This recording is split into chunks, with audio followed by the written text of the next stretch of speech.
Kalino, Suramin Kasaroga, Masengat Kajubaka. Aus. Assalamualaikum warahmatullahi wabarakatuh. Salam Namo Buddhaya, salam kebajikan, salam bahagia.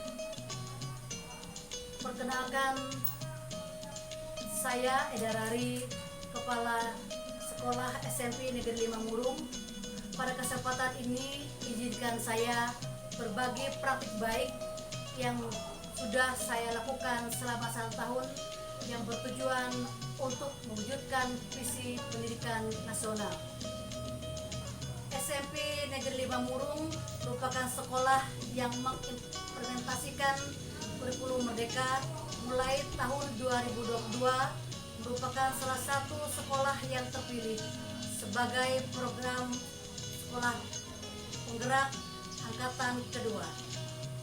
Dalam menerapkan pembelajaran berdiferensiasi, saya selaku kepala sekolah mampu mengakomodir kebutuhan guru dalam proses pembelajaran melalui pembimbingan dan pembinaan, sehingga guru mampu memetakan kebutuhan belajar siswa, merencanakan pembelajaran berdiferensiasi, mengevaluasi dan merefleksi pembelajaran yang sudah berlangsung.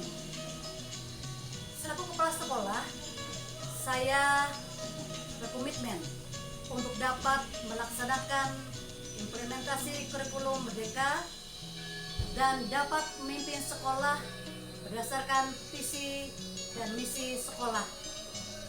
Berdasarkan visi tersebut, tercermin pembelajaran di SMP 5 Murung lebih memfokuskan pada siswa dan menegaskan pembelajaran berdiferensiasi melalui budaya-budaya positif sekolah. Tentu ada tantangan yang saya hadapi.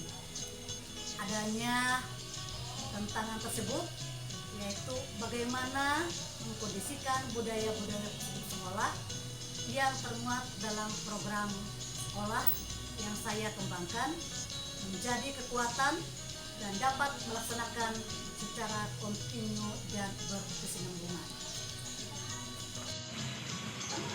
Berbagai kegiatan terkait implementasi kurikulum Merdeka sudah dilakukan, diantaranya dalam pembelajaran berdiferensiasi. Tujuan pembelajaran diferensiasi adalah mewujudkan kesetaraan belajar bagi siswa yang diawali dengan melakukan pemetaan kebutuhan belajar.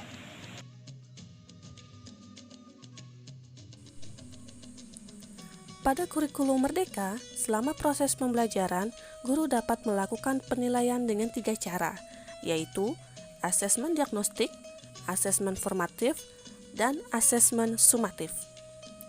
Asesmen diagnostik digunakan sebagai awal untuk melakukan pemetaan kebutuhan belajar berdasarkan 3 aspek, yaitu kesiapan belajar, minat belajar, dan profil belajar murid.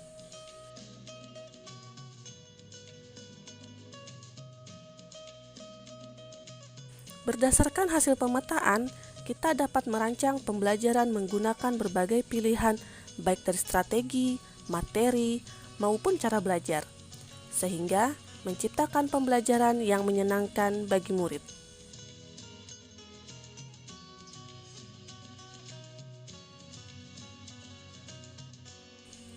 Pada saat pembelajaran berlangsung, kita dapat melakukan penilaian terhadap murid menggunakan asesmen formatif.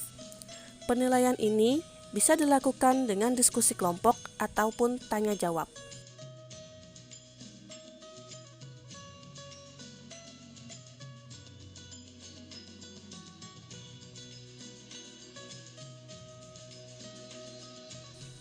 Dan yang terakhir adalah asesmen sumatif. Asesmen sumatif dilakukan pada akhir proses pembelajaran untuk memastikan ketercapaian keseluruhan tujuan pembelajaran. Setelah pembelajaran berakhir, dilakukanlah refleksi sebagai umpan balik bagi guru untuk mengetahui kelebihan dan kekurangan dalam pembelajaran di kelas. Selain penerapan pembelajaran berdiferensiasi di kelas, Penerapan IKM lainnya adalah proyek penguatan profil pelajar Pancasila atau yang lebih sering disebut dengan P5. Proyek yang pertama, Suara Demokrasi. Dalam tema ini, kami mengambil topik tentang pemilihan ketua OSIS dan pengurus-pengurusnya untuk masa jabatan tahun 2022-2023. Dimensi bernalar kritis diterapkan oleh calon-calon pengurus OSIS, yang mana mereka membuat visi dan misi sendiri sesuai dengan kualitas masing-masing calon. Proyek yang kedua adalah Bangunlah Jiwa dan Raganya. Pada tema ini, kami mengangkat topik senam kreasi. Murid diberi kebebasan untuk berkreasi membuat gerakan senam menggunakan lagu pelajar Pancasila. Dimensi yang kreatif adalah dimensi yang paling kuat pada tema ini, karena pada tema ini murid dituntut untuk membuat gerakan sendiri mengikuti irama lagu. Dan tema yang terakhir adalah kearifan lokal. Dari tema ini, kami mengangkat topik tentang makanan tradisional khas Dayak Kalimantan Tengah. Murid menduplikasikan makanan tradisional khas Dayak Kalimantan Tengah yang kemudian hasilnya dijual di sekolah. Pada tema terakhir ini, dimensi yang digunakan adalah dimensi bergotong royong. Di tema ini, murid secara berkelompok bekerja sama dalam proses pembuatan makanan tradisional. Seluruh proyek ini berjalan sesuai dengan harapan, karena mendapat dukungan penuh dari masyarakat sekitar. Selain itu, murid juga mendapatkan pengalaman belajar yang baru, tidak hanya melalui proses pembelajaran di kelas, tetapi murid juga mendapatkan pengalaman pembelajaran dari lingkungan.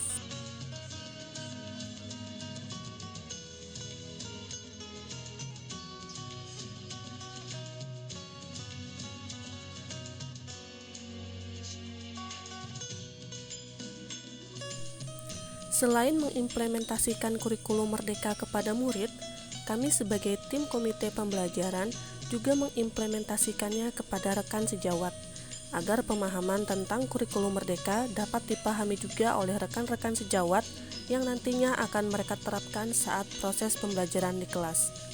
Melalui kegiatan IHT, berbagai hal tentang kurikulum Merdeka kami bagikan, baik itu cara mengakses platform Merdeka Mengajar, memodifikasi modul ajar, serta menyusun laporan belajar murid.